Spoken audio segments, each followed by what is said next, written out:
ঢাকা চট্টগ্রাম পুরাতন মহাসড়কের পূর্ব পাশে ক্যাফে নিজাম হোটেলের পূর্ব পাশে আমার স্বামীর একটি অটোরিকশার গ্যারেজ রয়েছে। তার পূর্ব পাশে জমিটি আমার নামে খরিদ করা হয়, যার ১৪৩২ বাংলা পর্যন্ত খাজনা পরিশোধ আছে।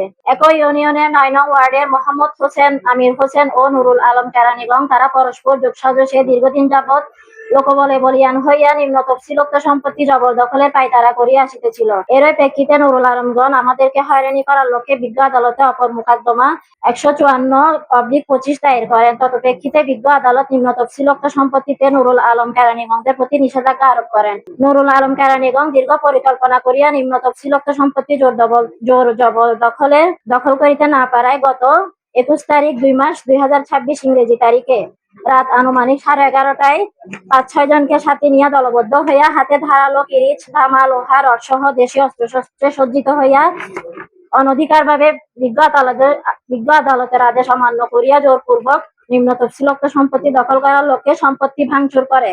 এরপর পাশে থাকা আমার স্বামীর অটোরিকশার গ্যারেজে থাকা নতুন ২০টি রিকশার ব্যাটারি, তাহাদের সাথে থাকা একটি অজ্ঞাতনামা সিএনজি গাড়ি যোগে ব্যাটারিগুলো নিয়ে যাওয়ার সময় গ্যারেজের কেয়ারটেকার মোহাম্মদ সোহাগ বাদশাহ ও বাহার বাধা প্রদান করিলে নুরুল আলম কেরানীগঞ্জ তাদের হাতে থাকা ধারালো কিরিচ দিয়ে হত্যার উদ্দেশ্যে কেয়ারটেকার মোহাম্মদ বাদশাহ মাথার পিছনে সজোরে কোপ মারিয়া গুরুতর রক্তাক্ত জখম করে। আমার স্বামী ওই সময় চট্টগ্রাম শহরে থাকায় মোবাইল ফোনে তাহার বড় ভাই মোর্শেদকে ফোন করিয়া ঘটনাস্থলে কি হইতেছে তাহা দেখার জন্য পাঠায়।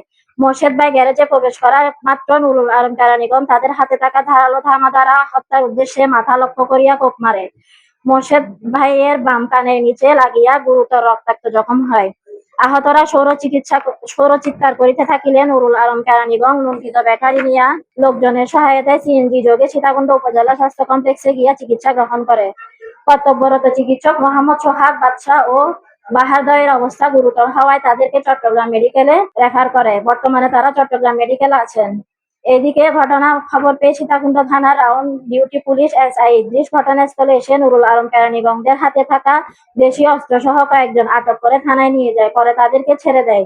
পরের দিন তারা উল্টো আমার স্বামী আনম আলমগীর, ভাসুর মোর্শেদ ও নুরুল নবীর নামে এজাহার করে আরো অজ্ঞাত ২৫ জনের নামে মামলা দায়ের করেন।